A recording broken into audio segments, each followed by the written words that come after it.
പ്രബോധന രംഗത്ത് പുത്തനുണർവുമായി ലൗദി ഖുർആൻ masters club അവതരിപ്പിക്കുന്നു രാത്രി സന്ദേശം. എന്നും രാത്രി 9 മണിക്ക് യൂട്യൂബിലൂടെ പ്രസംഗ പരിശീലന കളരിയിലെ പഠിതാക്കൾ നിങ്ങൾക്കായി ഒരുക്കുന്നു. കേൾക്കുക, പ്രബുദ്ധരാവുക, മറ്റുള്ളവരിലേക്ക് എത്തിക്കുക. ബിസ്മില്ലാ, അൽഹംദുലില്ലാ, വസ്സലാത്തു വസ്സലാമു അലാ റസൂലില്ലാ വഅലാ ആലിഹി വസ്വഹ്ബിഹി അജ്മഈൻ. അമ്മാ ബഅദ്. റബ്ബി ഇശ്റഹ് ലി സദ്രി വയസ്സിർ ലി അംരി വഹ്ലുൽ ഉഖ്ദതം മിൻ ലിസാനി യഫ്ഖഹൂ ഖൗലി. എൻ്റെ ശബ്ദം ശ്രവിക്കുന്ന മാന്യ ശ്രോതാക്കളെ, അസ്സലാമു അലൈക്കും വറഹ്മത്തുള്ളാഹി. പ്രാർത്ഥന എന്ന വിഷയത്തിൽ അല്പം കാര്യങ്ങൾ ഞാൻ നിങ്ങളുടെ മുമ്പിൽ വിവരിക്കുകയാണ്. പരിശുദ്ധ ഖുർആനിൽ അല്ലാഹു പറയുന്നു, അദ്ദുആഉ മുഫൽ ഇബാദ, പ്രാർത്ഥന അത് തന്നെയാണ് ആരാധന. തുടർന്ന് അല്ലാഹു പറയുകയാണ്, വഖാല റബ്ബുക്കും അദ്ഉനി അസ്തജിബ് ലക്കും.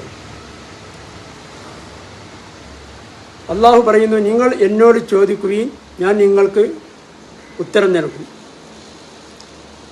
തീർച്ചയായും എന്നെ ആരാധിക്കുന്നതിൽ ആരെങ്കിലും അഹങ്കാരം കാണിക്കുകയാണെങ്കിൽ അവർ നിന്നതായിട്ട് നരകത്തിൽ കടക്കുക തന്നെ ചെയ്യും.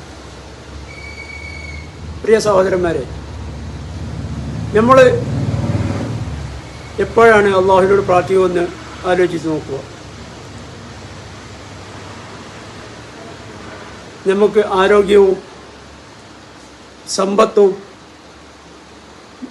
മക്കളും ഒക്കെ നൽകി, അത് നൽകിയ റബ്ബിനെ മറന്നും കൊണ്ട് അഹങ്കരിച്ച് ജീവിക്കുകയും അപ്പോഴൊന്നും അള്ളാഹുവിനെ നമ്മൾ ഓർക്കുകയോ അവനോട് പ്രാർത്ഥിക്കുകയോ ചെയ്യാതെ നമ്മൾക്കെന്തെങ്കിലും ബുദ്ധിമുട്ടുകൾ നേരിട്ടാൽ കച്ചവടത്തിലോ അതല്ലെങ്കിൽ വല്ല അസുഖങ്ങളോ അപകടങ്ങളോ സംഭവിച്ചാൽ അപ്പോൾ നമ്മൾ അള്ളാഹുവിനോട് പ്രാർത്ഥിക്കുകയും അവനോട് ആവലാദികൾ ബോധിപ്പിക്കുകയും ചെയ്യും. ഒരു വിശ്വാസിയെ സംബന്ധിച്ചിടത്തോളം അവൻ്റെ ആയുധമാണ് പ്രാർത്ഥന എന്നുള്ളത്. അത് നമ്മൾ അപകടം വരുമ്പോഴോ നമുക്ക് എന്തെങ്കിലും ബുദ്ധിമുട്ടുകൾ വരുമ്പോഴോ അല്ല പ്രാർത്ഥിക്കേണ്ടത്. സദാസമയം നമ്മൾ അള്ളാഹുവിനോട് പ്രാർത്ഥിച്ചു കൊണ്ടിരിക്കണം. നമുക്ക് അനുഗ്രഹങ്ങൾ ലഭിക്കുമ്പോഴും അള്ളാഹുവിനോട് നമ്മൾ ശുക്ർ കാണിക്കണം.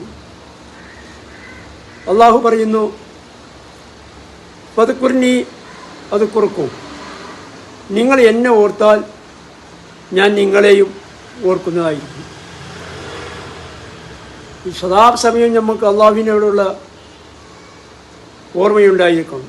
നമ്മുടെ ആരാധനകളിലും നമ്മളെ പ്രവർത്തനങ്ങളിലും എല്ലാ കാര്യത്തിലും അള്ളാഹു നമ്മോടൊപ്പമുണ്ട് എന്നുള്ളൊരു ബോധത്തോടു കൂടിയായിരിക്കും നമ്മൾ ജീവിക്കേണ്ടത്.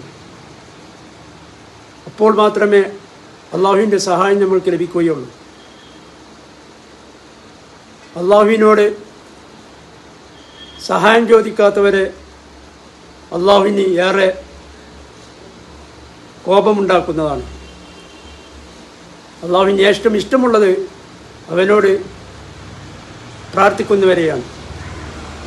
പരിശുദ്ധ റമദാനിൽ നമ്മൾ പ്രാർത്ഥനകൾ അധികരിച്ചുകൊണ്ട് അള്ളാഹുവിൻ്റെ ഇഷ്ടദാസന്മാരായി കഴിയുവാൻ ശ്രമിക്കണം. അള്ളാഹു തൗഫീഖ് നൽകുമാറാവട്ടെ. വാഖിർ ദഅവാനാ അൽഹംദുലില്ലാഹി റബ്ബിൽ ആലമീൻ. അസ്സലാമു അലൈക്കും വറഹ്മത്തുള്ളാഹി.